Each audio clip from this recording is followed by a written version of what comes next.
Welcome back to Man Matters Podcast with Derving and Nate, myself. Nate, thank you. How's it going?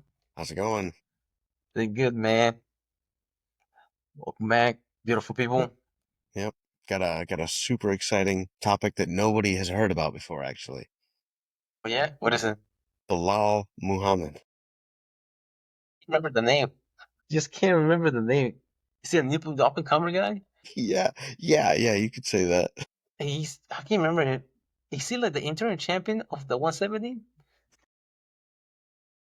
That's the only guy that I can remember being the actual champion, but it feels that he's less famous than the interim champion in the weight class. Yeah, I mean, there's so much out there. What was it? He was trying to come in the cage that one time, and Joe Rogan's like, that's hilarious. The security doesn't realize he's the champion. Let him in, guys. Even DC, when he was announcing his win, he announced Leon Edwards as the winner. Yes, yes. Oh my gosh. Like, what the fuck, guys? He got ragdolled by Khabib because like Khabib thought he was just somebody else, like he didn't know who it was. Khabib was Really? ordering coffee while he was going against Yes. it. He thought he was his Uber Eat guy. He was beating up I thought he was coming in for some lessons. the. I don't know what's going on with like. I don't know why. Everybody thinks that he's probably DJ Khaled, a lost brother, Yeah. another one, and another one. Yeah, but it's crazy that like the most marketable thing about him is that nobody knows who he is at this level. Yeah, he trains with Juliana Pena. Really? Yeah, he trains out of Chicago. That's his main gym. Even though he changed like started from like fight camp, he trains with Khabib crew. Then they get some quality rounds. But he's from Chicago. That's what what's the name? Jerry Rodriguez trains with him too. Really? Yeah, Oh, because Jerry Rodriguez moved to Chicago to train there. so is he primarily a grappler? Honestly, I don't know. I want to say he's a striker. He's an eye poke, freaking genius. Because it was no contest against Leo Edwards the first time they went against each other, if I can remember correctly. But decision that I see like shortly. I don't know why. Decision. TKO Sean Brady. Decision. Probably that might be the reason why. Yeah. Because Dan Henderson was known like they call it decision then because he was mostly decision before he developed that overhand right. Charleston also was like a decision guy until he developed the character of the bad guy, Charles was another guy. Kobe Covington, also a decision guy. But like nobody know him till he developed that character. But Belal Muhammad doesn't seem like he will develop characters. He hasn't done it so far. I mean, he beat Damian Maya, Gilbert Burns, Vicente Luque, Wonderboy Thompson. These are like tough guys, Yeah. but nobody knows him. I mean, yeah, it does. It's definitely vast majority decision. Got a rear naked in there, one ground and pound, a couple ground and pounds. I mean, he lost against Vicente Luque back in 16. Yeah. Came back a rematch in 2022, and he beat Vicente Luque in decision. Was he Yeah, at that's like, 185? Because seriously, he went against Alan Joe Ban. I think Alan Joe Ban was a 185 pounder. hmm, But I don't know why. I mean, a lot of people say like they think that he's from Palestine, but he's actually from Chicago. He's born in Chicago to okay. Palestinian parents. Well, like yeah, like they, I don't know what is no marketable. I guess he needs to just start talking more shit. No, right? He has to develop a character. Like just like a because Right. Colin coming to I can't remember who told him. I think it was a matchmaker told him, hey, man, after this match you're gonna get cut. Well, I think it was against Damian Maya. And that's why he was in Brazil talking shit about the Brazilians. Yeah. And he just stuck to that character, the Mhm. heel, with some cheap suits. Yeah. I mean, yeah, as much as I don't really like Colby's like character, he definitely made himself some money by doing that. So Yeah, because you have to think about it. If you have a guy like that, you're in a fight game, you're picking a fight with the highest ranked guy, and people want to watch you whether you win or they want to see you get your Yep. ass kicked for the way the shit that you have said. Yeah. Yeah. It's very true. Yeah, it's super effective. I mean, you see it time and again. Connor did it. Connor was Hmm. hated by a lot of people, loved by a lot of people, but a lot of people really didn't like him. Yeah, Charles Sonnen the same way, talking shit about the Noguera brothers feeding a carrots to a bus, thinking saying that they thought that they were they was a horse. Do you hear about the story? No. He's like one time he was like he's went outside. He said like Noguera brothers they were outside with carrots trying to feed the bus carrots. They would think he was a horse. Um, I can't remember what's another time he said Vanderlei Silva was threatening him um because of what he has said. Like, no, you know what I'll do? I will show up to your house where night vision goes, 4 a.m. and go record your jujitsu with your body that you do it naked at night and then post it on the Brazilian website. Nobody knows. That's how you threaten somebody. Yeah. But he had a mouth. I think that's how he became a Hall of Famer because of he was the first guy that was trash talker like that. Okay. Yeah. Undefeated and undisputed. Yeah. But yeah, he was from the rough streets of Wesleyan, Oregon. Okay. He was arrested. I want to say he wrestled for Oregon State. He wrestled Tito Ortiz when they were in college, and he pinned Tito Ortiz in college. Really? Yeah, I think he was an alternate in the U.S. team for wrestling as well. Because he was in the original team quest, like Randy Couture, Dane Henderson, Lin, they were there. He was one of the guys too. Charles, Okay. Yeah. Yeah. because he was a WC guy back in the day. But he was known for decisions. Yeah, the winning just decisions. Some people they use like in jiu-jitsu too. You have people that just want to win by score rather than submissions. Yes. Yeah. Just hold a position. That was something that I'm pretty sure the Danaher Death Squad was like their goal was to finish by subs, which was kind of revolutionizing some of the places they went to. Yeah, I'm pretty sure the reason for that was to try to help bring jiu-jitsu some popularity. It's true. I mean, decisions are not going to bring popularity to a sport. You want to see Yeah, dominance. no, especially just playing grab ass for just like win by Yeah. 1 point. It's not really like entertaining for those that are not die hard fans. Right. For casuals, they especially for MMA, they like to see finishes. They want to see finishes either by a brutal knockout or by choking somebody out. Uh-huh. Yep. That's yeah. I mean, end of the line. That's what sells the tickets, and understandably so. I mean, those are the most exciting things to see. Yeah, and same thing applies for other sports too. In the NFL, they wanna incentivize teams to score more points, and they wanna like because for some reason that's what gets butts in seats Right. because the people want to see those high like freaking adrenaline games that you like, dude, like who's gonna win, who's gonna win because you Uh-huh. never know because there's always attacking. Yep. There's no they incentivize as much defending. Right. Yeah. I mean, it is interesting because I mean, for the diehard fans, like it is very interesting to see the defensive games, but yeah, it's just so much easier to see, even if you're not involved in a sport, so much easier to see somebody being aggressive and, being drawn to that. They go on your shield just like the Tackett versus Rotolo Yep. match, man, Yep. dude. $1 million on the line. Let's go have $1 million match. Right. Yep. That was for sure. Do you want to talk about the matches from this past weekend? Bonico versus Renier. Oh, yeah. Yeah. Did you watch that match? No, I missed it. I watched that review, a replay of the match, and remember I told you about like some Dutch they practice going hard to the body and not so much Hmm. to the head. Yeah. That's what it seemed like it was the game plan for him, just attacking the body. Interesting. Was he able to? I mean, he must have been stuffing any shots that Bo Nickel was taking and just going to the body then?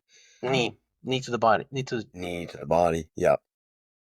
I mean, he adds up. Like the second round, he was able to finish it because he was trying like because most of the time you protect your head and your center mass is a lot bigger than your head, a bigger target to hit. Hmm. Even when he was stuffing takedowns, he was attacking the body, attacking the body, attacking the body, not letting him breathe. It does seem like knees are the bane of a wrestler's existence. Hmm. It's such a powerful hit, painful. There's no cushioning, and just yeah, if you try to get low to take out somebody's base, and that base attacks you, Yeah, it makes it a and lot harder. especially if you're able to get good underhooks, it to prevent Yes. that them from to grab your leg and just throw right to the middle, boom, knee to the chest, Uh, boom, knee to the chest. wow, that's a big one. First loss for Bo Nickel. Yeah, he was talking a It's lot of a stuff that he was going to be like the next great thing and stuff like that. Dude, you're gonna have so many matches that you're going to get somebody that's a double champion in an organization. So yeah, there's his stripes, especially somebody that likes straight up balance. He's not known for decisions. He likes finishing matches. right. Yeah. Yeah, I mean that's a little bit of an interesting matchup. I mean, I know Bo Nickel's, 7-0, so he hasn't lost, but Rainier was 20-1 at that point, by far more veteran, and that record's not. I mean, that's really really good. Especially for a Dutch guy. They know for they like their fighting. Yeah, yeah, Dutch kickboxing, they know for having a lot of matches. interesting. I actually I didn't realize that. And they like for the kickboxing background, they like to have a lot of matches. Hmm. I can't remember right now the name of the gym. They're from there. Megan Anderson trained there. Early days of Wolverine was training there. But they're like as a Dutch team over there. The, they're like known for their kickboxing. Because kickboxing is big in Netherlands. That's where Bas running from. And Wappel. Yeah. Wait, he's from the Netherlands? Yeah. Interesting. I did not realize that. Yeah, that's where he's from. I don't know why I was thinking it was like Northern Europe. Okay. Wow, Yeah. I should have known that. It's funny. I like the company I work at. We have a Belgian branch, so we work with Belgians quite a lot. Hmm. It's funny. I've never talked about kickboxing with them. Yeah. It's always soccer. They're Yeah. big into soccer Yeah, soccer and is big over cycling there. apparently. Huh? And cycling apparently. Yeah. They said there that they speak like three different languages. French, Dutch, and German, I believe. Mm-hmm. The three languages that they speak. I remember. He's a soccer player that he knows five different languages for the same reason. Hmm. And then like when they and the thing about it, soccer players, you get to learn different languages Yeah. Yep. because you play in Europe. Right. I will say, like the time I went over to Europe, you realize that speaking multiple languages is it's extremely common over there. Everybody speaks at least two, if not three.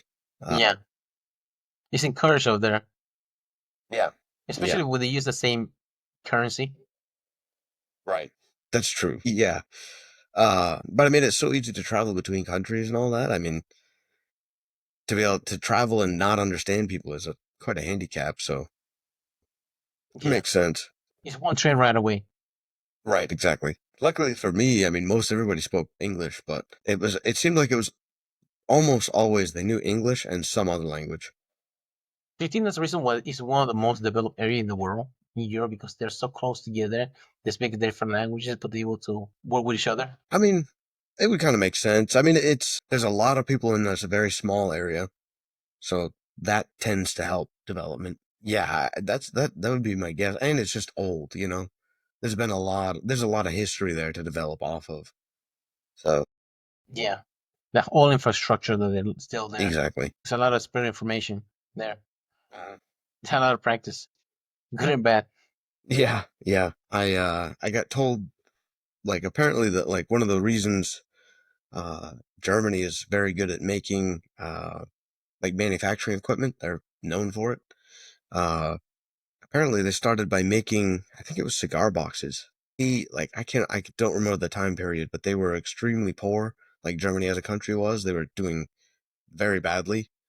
And a way they could make money is they had trees, and so they would use the wood to make these cigar boxes.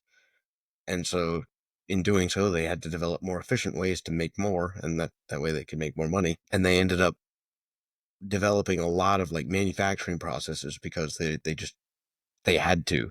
They had to make things. Yeah, apparently at my factory, there's multiple German companies that we buy very large pieces of equipment from with very different purposes. So kind of an interesting one. Yeah, German they have like they're like the Japanese version of in Europe because they're like really efficient with a lot of stuff that they do, the culture wise.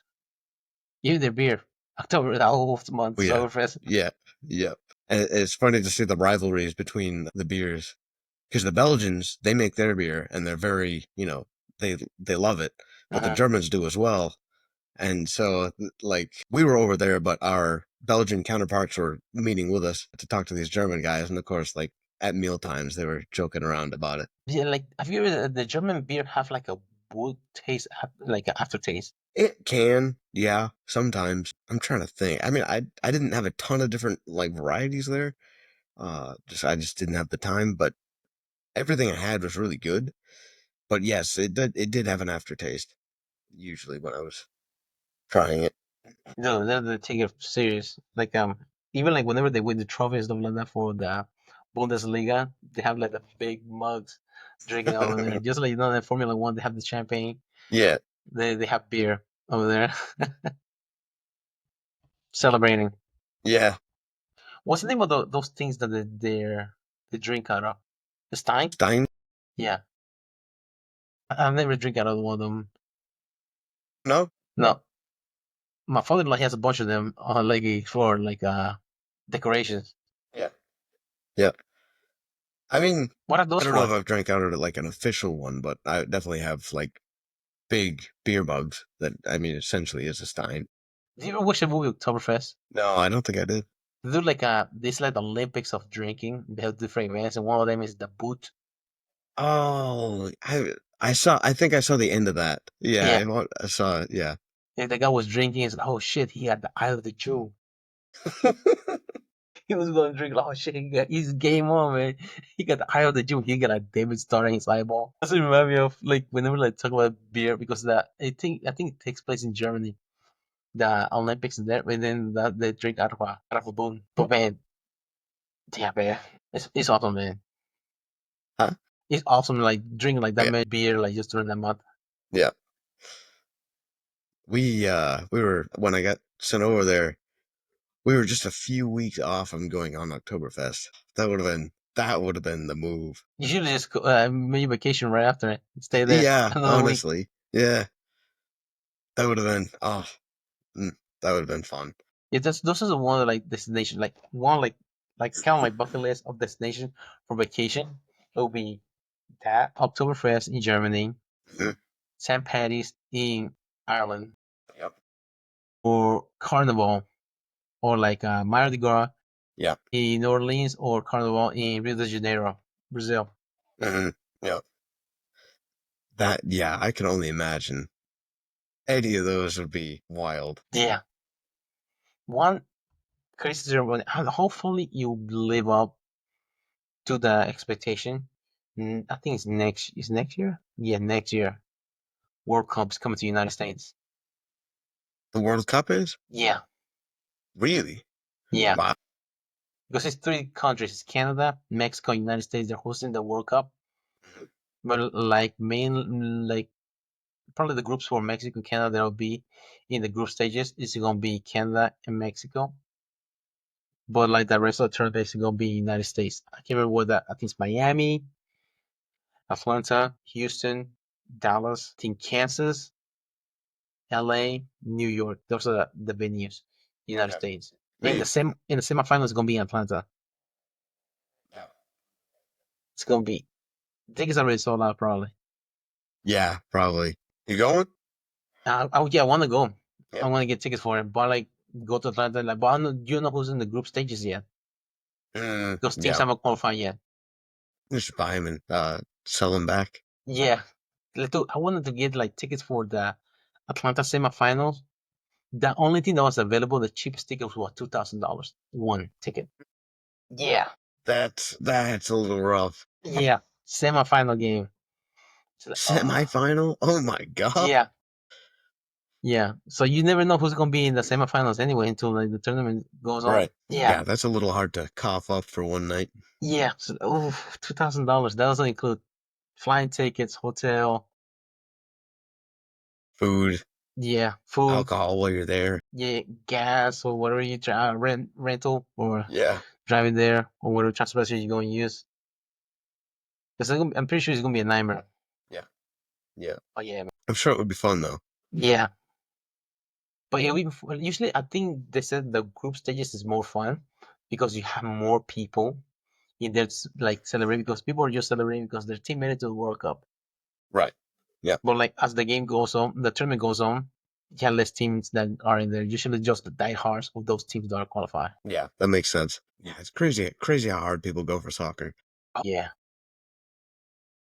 So we were installing a new production line and it's a bunch of German contractors coming to work on it. It would be like the middle of the day when we're like trying to get this line installed and the head guy would be off on his laptop watching the soccer games. Yeah. Was it like Champions League or was it like a regular like game? To be honest, I don't know. I don't know what he was watching. But yeah, he was all over it. Dude, like Champions League is a big thing over there because it is like the it's usually they call it Champions League for a reason. It is like only the best teams in Europe making it there. Yeah, around this time of the year it gets really because right now they're in the semis. The last game of the semis was played today. Me, it gets like it almost like in younger used to like just take off like during the middle of the day just to watch it because if you're in the middle of the day here compared to over there, it's nighttime when they're Hmm. playing. Yep. But you just meet at the bar and just watch the games. Yeah, I got a buddy who he'd take half days at work and he'd Yeah. go drink and watch soccer. My brother-in-law, he was with a lot of Mexican. Except to the World Cup or any like main games like that, the Mexico's playing, they're off the rest of the day. They they Yeah, forget about it. They're not even showing hey, up. that's pretty cool though. I feel like that's pretty cool to have that culture. Yeah. Uh, Christmas days they're working. yeah, Good Friday they're working. soccer absolutely not, Nope, not that's what draw working. the line. This is the beautiful sport, beautiful game. But yeah, soccer is die hard. Like for example, the Champions League is like well, they changed the rules now, but it used to be like away goals counted as more than like at home games. So if you were like um they scored two goals away and then they got like the one there and then one here, but whoever scored the most goal away wins, but took that away. But like then like this year they had Inter Milan versus Barcelona, and they were like both games. They were like 3-3. They were going to like, I mean, to the point. There was like one of the teams was like 3-2 with like a minute left to go, and the other team scored. It's like, ah, fuck, this game is not gonna go in. Yeah, They dang. had to decide a winner here, Yeah, and then people just right for their teams. yeah, It's every year. yeah, I think yeah. That this is like I want to say it's like 10 times the view of the Super Bowl compared to Champions League final every year. I'm sure. Yeah, yeah, it makes sense. I mean, you got so many more countries watching that. Yeah, and one of the main sponsors is Henneken. Also believable. Yeah, Yeah. Where are they from? Are they from Netherlands as well? think so. Yeah. Let's see, Amsterdam, the Netherlands. Dutch Pale Lager beer, 5% alcohol. An interesting one. I like that one. It's not. I don't get it a lot, but I do like it. Is that a gluten free? I think that's known for because it's one of those gluten free beers. Really? Yeah, No, I'm pretty sure they do some alcohol free beer. Pretty sure I think they were one of the first ones to do that that I heard of. yeah. But why would you want to drink alcohol free beer? I mean, I guess if you like the flavor and I don't know. You have bigger issues if you're drinking alcohol free beer, right? Like, dude, that's like going to McDonald's and buying salad over there. But It's true, you yeah. already made it there. Might as well take a risk. Just do the deed at that Yeah. point. I guess people that are like recovering alcoholic, but at that point, just drink seltzer water. So what's the point of drinking alcohol for free? I remember some of the ads for that was like advertising drinking it during like business meetings. I was literally just for the fuck of it too. The only reason I was doing this episode is gonna be alcohol edition. This was Yeah, it yeah, we talked more 1873? about beer. Oh yeah, pure beer. Should have saved this episode for October. Though how famous is Heineken?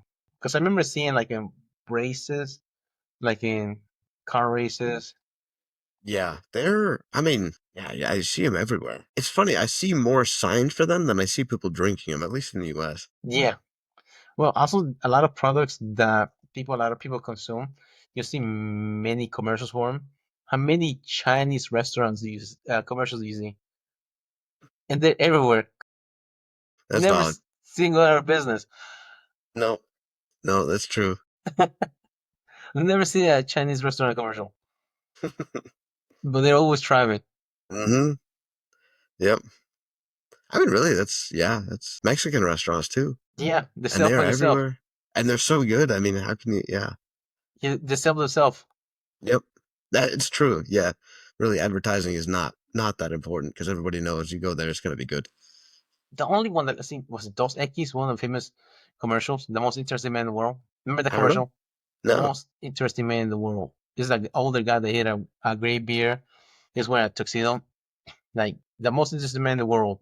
If you were to punch you in the face, you would have to fight the stronger urge not to thank him.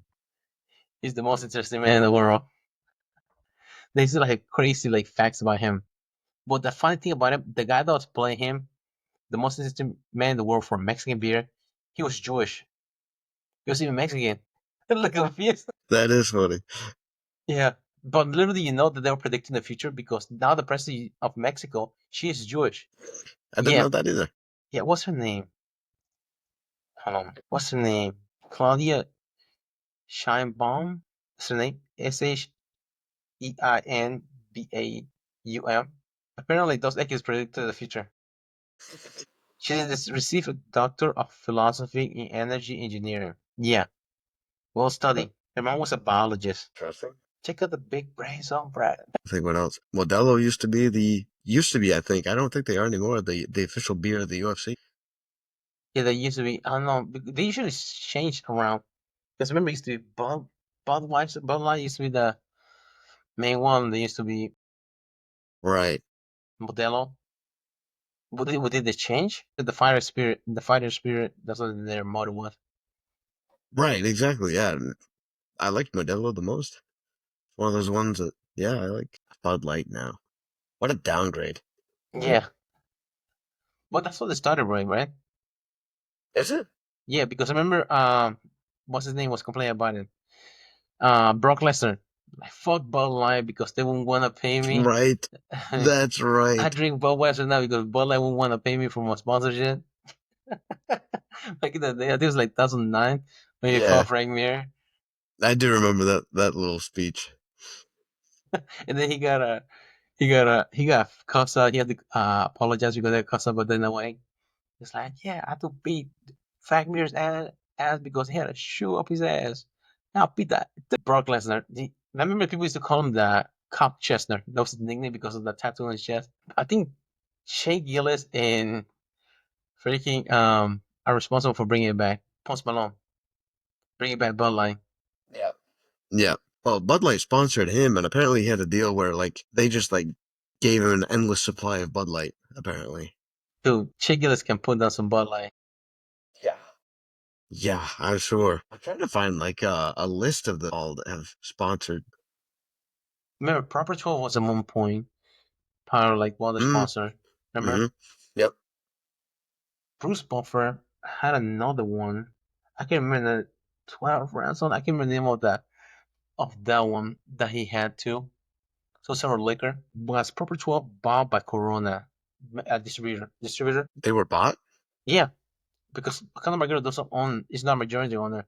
He Right. sold it. That's why he became like. I came 2 years ago. He sold it. What did he sell it? I thought they were. I thought they kind of disowned him with the whole conviction case. Yeah, because he was not majority owner. It's owned by Proximo Spirits. a subsidiary of the Mexican beverage company Becle. They purchased it in 2021.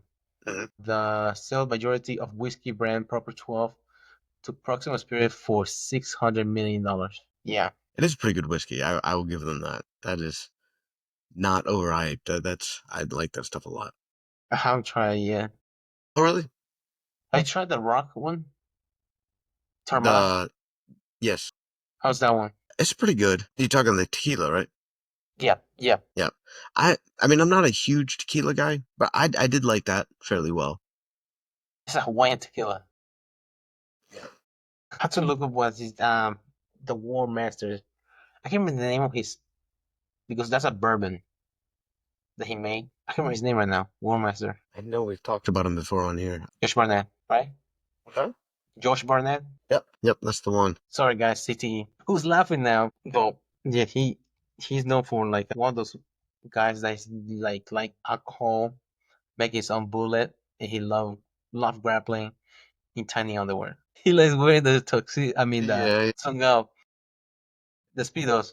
Dude, whenever I saw him grappling against Gordon Ryan, it's like, dude, is Gordon Ryan wrestling himself in the future? That's what it look like. Yeah. But he has a good bourbon, Warren Ringer. His name of it. Yep. I still haven't tried that. But so recently it was like you have to like pre-order it at one Oh, point okay. because it was Yeah. out of stock. Yeah. Hey guys, we put in a fundraiser for getting a Boar Ringer bottle. You wanna donate? Just send us the Yeah, money. yeah. Please donate. We'll try it live, give our opinions. Yeah, man, he's an interesting guy. Yeah. I did. I see he was the youngest ever UFC heavyweight champion. Yes. Was he what, 22 or 23 Dang, he's got his own website. for the Warbringer? Okay, the War Master. Okay, there it is. Yeah. I can't remember how old he was when he won it, but he popped for steroid. He got he got tripped. Yeah. Let's say what the UFC heavyweight. Okay, in 2001, November 2nd, he fought Bobby Hoffman, won by TKO, tested positive for banned substance, and given a warning by the Nevada State Athletic Commission.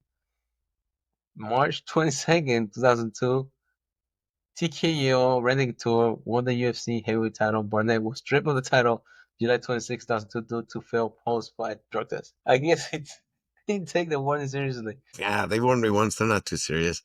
Yeah, man. Look, I'm gonna be a champion for the rest of my life. I'm gonna take that away. No, dude. So he was 2002. What time what was it? 77, 25 maybe? 24, 25. Pacific Northwest, that's where he's from. Another thing, he is the reason why IBJJF now have certification for your belt. He did not have a black belt when he competed in IBJJF in 2009 at 97 kilos at black belt, and he won the IBJJF. That's a George Barnett rule. Can you imagine? That would be so cool to have that rule made after you. Yeah, I think it's like it wasn't even a jiu-jitsu gi. It's actually no gi that he won. But I remember when he was competing, he borrowed a gi. It was like Adidas gi for Taekwondo or something like that. When he was competing, but he won 97 plus black belt no gi championship. Huh? No, they did not like it at all. They made a rule about him, the Josh Barnett, because remember you have to So get a he's the reason I gotta certification. pay $40 a fucking year to compete it. Yeah, but he's known one of the guys that does like a lot of catch wrestling. Oh, okay. Despite not having a black belt, Barnett competed in the IBJ World No-Gi Jiu-Jitsu Championship. Does not win in the gold black belt. I wonder who he won.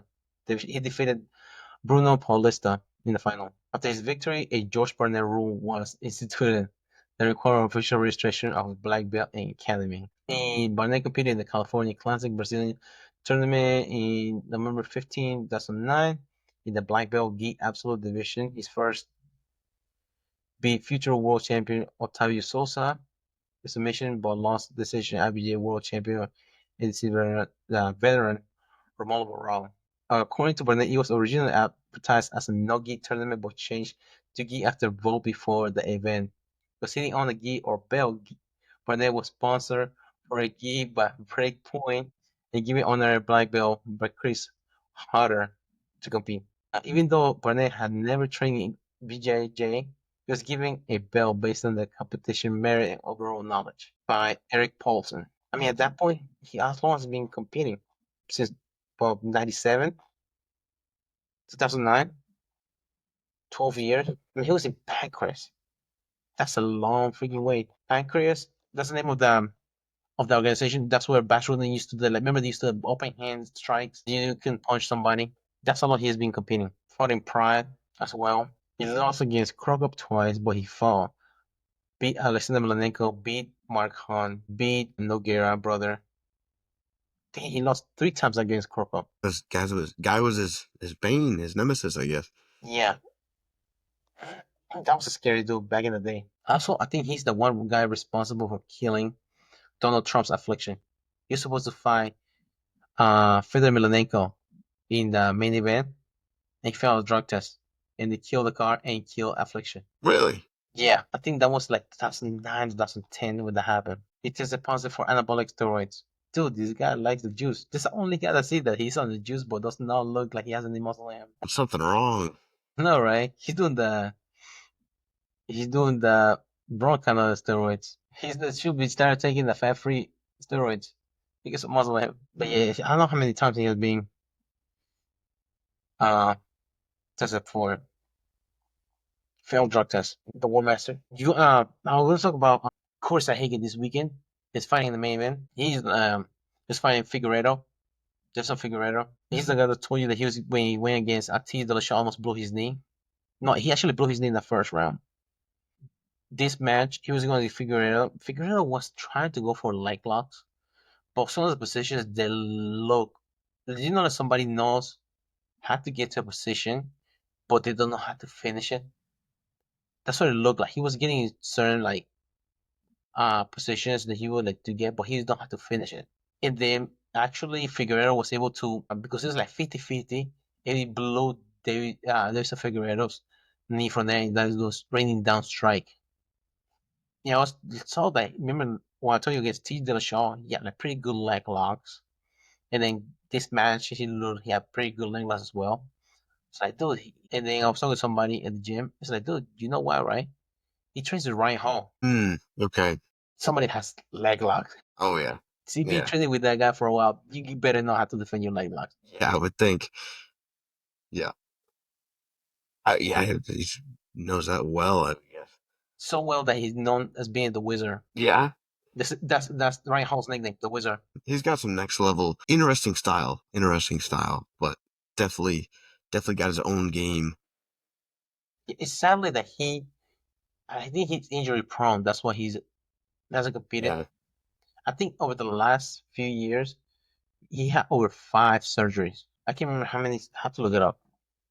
But I can't remember how many surgeries he had. That's the reason he hasn't been able to compete. Oh shit, I was wrong. I was wrong. I was off. How many surgery he had? Well, here, according to this article of back in November of last year, he's looking at a timeline for UFC comeback. Apparently he had 19 surgeries in 3 years. That's a lot of Just like surgeries. on what? Do you know what they were on, or was it just random different spots, or is he like really got a bad shoulder or something? He tore his ACL. He tore his ACL. Hold on, let me see. Let me share this. And 19 general anesthesia surgeries since the last fight. Whoever in 2021, he tore his ACL following the year. You see my screen? I know where you Still go, man. showing black. There you go. A leg locker with weak knees? There you go. I know, right? I wonder how he fucked it up. Well, he had 19 surgeries. Let's show both of them. The same screen. The better. No, I still can't see anything. What's the top sharing? So here it shows like 2 screen. They're really sharing screen. Oh, there it is. Sharing one screen. Or how many screens? What's that? It showed only one screen. Okay. So it says 19 general anesthesia surgeries. So he had ACL, fixed plantar plate. He got falling on again. You have to have a thyroid surgery on one of Mahomes and a couple other people have had. The ACL got infected. had a couple of septic arthritis. He was allergic to the hardware. They put it somehow. I took have that redone. Getting all that fixed and well has been huge. 6 elbow surgeries, 5 knee surgeries. That's unfortunate. No, I don't know how you keep fighting after all that. I mean, that's Mm-hmm. got to take a lot out of you. Yeah, Not to mention lack of training time. because just all that time off Hmm. for just recovering. Exactly. Yeah. Can you imagine? I mean, we have somebody that's that good. Right. Yeah. Seems like I don't know. I feel like I've heard of that a fair amount though. Like guys who are really good getting injured a lot. I don't know. I don't know if that's overtraining or what all. I mean, I know some people are just injury prone, but Yeah, like Ken Velasquez. But also you have people like what's his name? Dominic Cruz. He also was somebody like that. hmm That was injury prone. I mean, he blew his knee. I don't know how many times. Took some time off and come back. yeah, very very good, very skilled fighter, but yeah, injured all the time. Yeah, I mean, it takes a while out of your career because in your prime, that's when you want to get the most matches, but you can't because due to injury. So you never know how great you can be able to be because for injuries. Maybe you just not meant to be. Right. Yeah, I mean, definitely is the case sometimes. Mm-hmm. But man, this is the what if. Also, is the what if people that are in different organizations too. For example, like Fedor Emelianenko was in Prime in other organization, but he never came to the UFC. What if he came over? Yeah. Yeah, it would be. Yeah, those what ifs that would be really interesting to see. Do you think that's the beauty of jiu-jitsu because you don't have like a monopolized organization holding all of those big matches for happening? I mean, in some ways, yes. I don't know. In other ways, I mean, it would be nice to have more, just because a lot of times that means pay for competitors and will bring in more competitors. But you think it'd be easier for you to see people go against each other? For example, whether it's who's number one in ADCC, one championship, CJI, all the like Polaris, Memorials, all those events, rather than just being athletes being contractually bound and they're only able to compete in certain organization. True. Yeah, that's true. Yeah, you get a lot more crossover. Yeah, You can yeah, do because stuff even like CJI, mhm. Like, I mean, even the Rotolos, they are contracted with one championship. They were able to compete in CJI at the same time. which I mean is fairly generous by one, I imagine, because Because remember, at the beginning, UFC used to allow fighters to fight like in Prime. Remember, he brought Chuck Liddell over. And I think he guys asked beat by Overeem in there. And then he just like stopped doing crossover into the McGregor versus Mayweather match in boxing. yeah, That was big money match. yeah. Yeah. I mean, they got UFC got pretty strict with a lot of things though, like sponsorships and stuff like that as well. I mean, they used to be like the Wild West back in the day. I mean, you had Condom Depot in fighters shorts back in the day because you didn't like get anything. Then they have the strict with the Reebok deal, the Reebok kit, and then they also like the salary tier system. Like I think like before 5 fights, you only allowed to win so many like $5,000 a year. Like it depends, Yeah, yeah, kind of like that. And then you like whatever money you didn't get from fights, you were able to make it up by sponsors on your shores, but that went out of the window. But meanwhile, Octagon started taking on sponsors. yeah, a lot. Yeah, How's that fit for our fighters? yeah. I mean, that is the thing. I mean, I feel like in some ways the UFC is kind of like the ADCC of MMA. Uh-huh. You know, they're bringing the popularity to it. They're bringing all the attention, but at the same time, not really paying the fighters what they could be. Who knows? Maybe some competition will come and overturn that. It didn't take long for ADCC. I know UFC is a lot bigger. Yeah. Speaking of, I think Alex Pereira just posted something recently about he was disappointed with the UFC about negotiating something. Really? I didn't see that.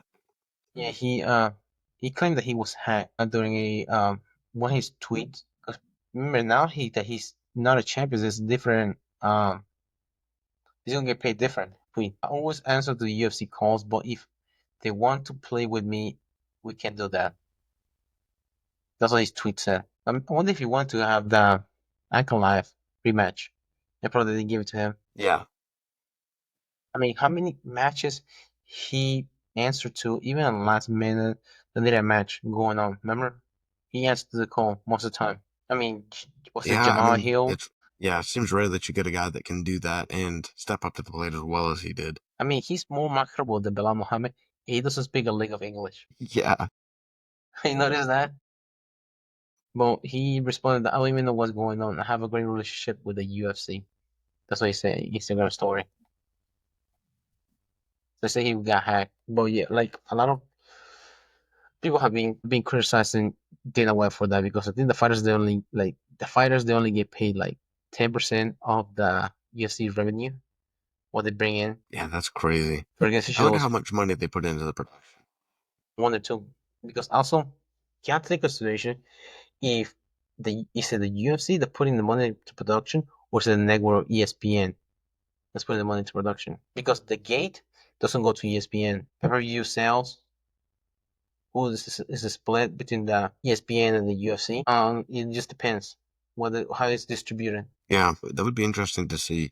Because, I mean, like, obviously those things are very important. I mean, the advertising, the production, that's one thing that the UFC does much better than really any of the others, in my opinion. One being a contender for sure, but just like, I don't know, I feel like all of the other major or semi-major UFC productions are just not even close to the UFC.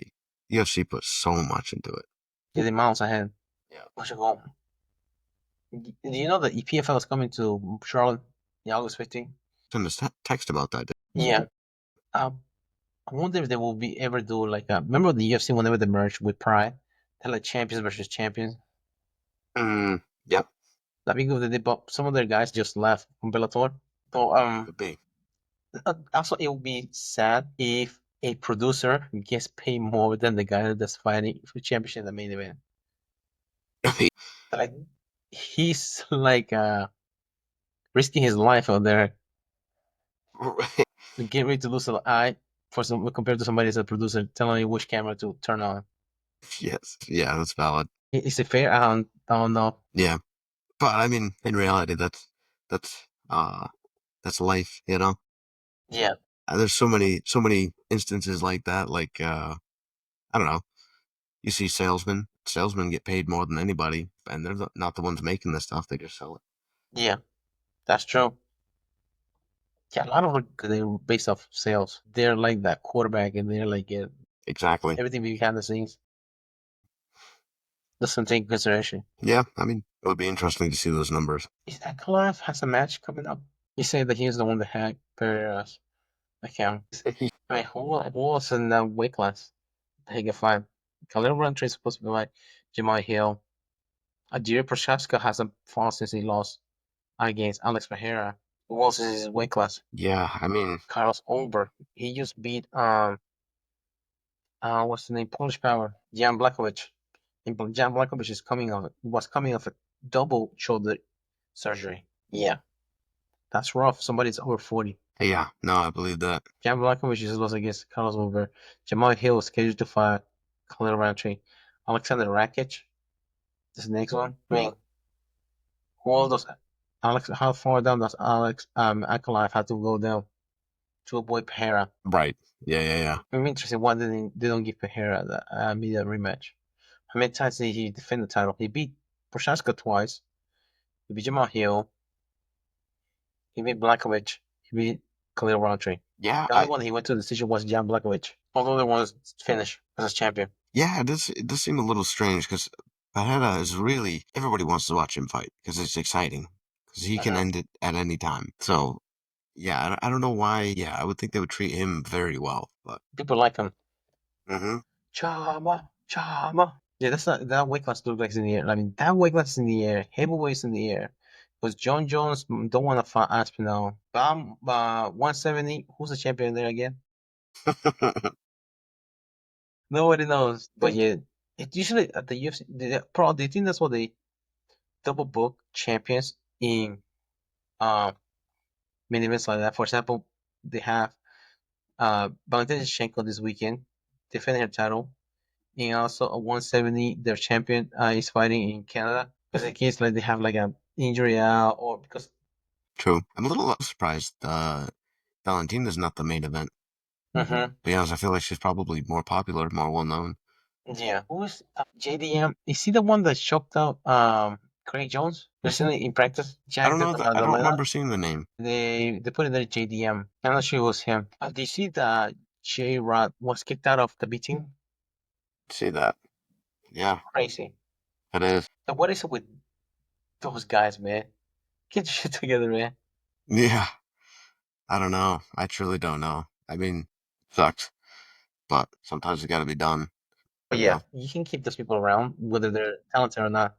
But would you know the difference between a thief and a peeping Tom? A thief snatches watches.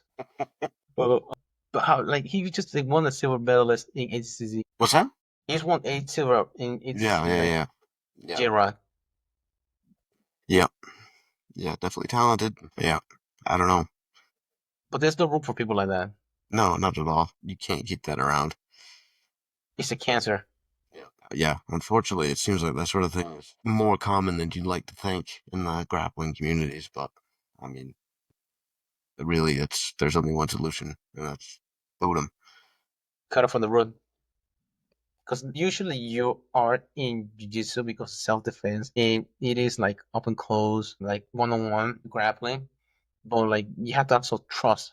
That's one of the main thing. Yeah. You can trust somebody. There's no reason for you to be like rolling with them. Yeah. I don't know. It becomes a family. Word gets around. I mean, that's just yeah. You can't if you're known for harboring people like that. Oof, that's bad. But yeah, Pretty much makes you just as bad as them. but yeah, because enabling the behavior. Exactly. Just like what's the name? The guy that Cain Velasquez was trying to kill. The guy that Cain Velasquez was trying to shoot. Like he was molesting kids in the daycare, but the parents were the ones that owned the daycare. That's crazy. Yeah, it's terrible, terrible behavior, unexcusable. Yeah, I saw that recently that he got kicked out. I found that maybe to share. This is the what he got hacked on. Behera. You see it? They all sent him to the UFC call, but they want to play with me. We can do that. I've never spoken poorly of the UFC, but with that, with what I've just heard, I'm disheartened. Disheartened.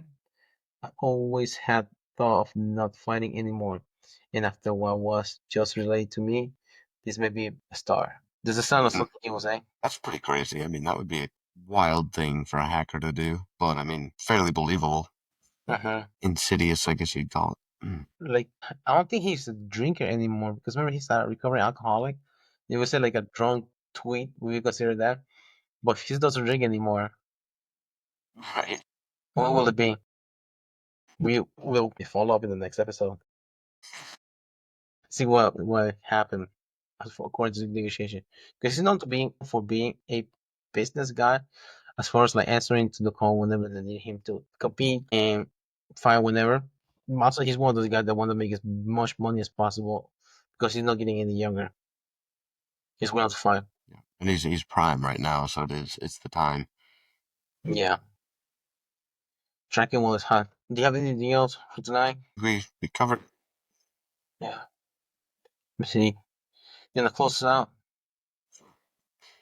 Thank you guys for listening. Hopefully that was an enjoyable episode. Get to hear about alcohol and UFC. Two things that go very well together. If you liked us, and maybe if you don't, you can hear more on Spotify, YouTube, Amazon Music, iHeartRadio, iTunes. Watch us live on YouTube. And thank you guys for listening. See you next week. Thank you.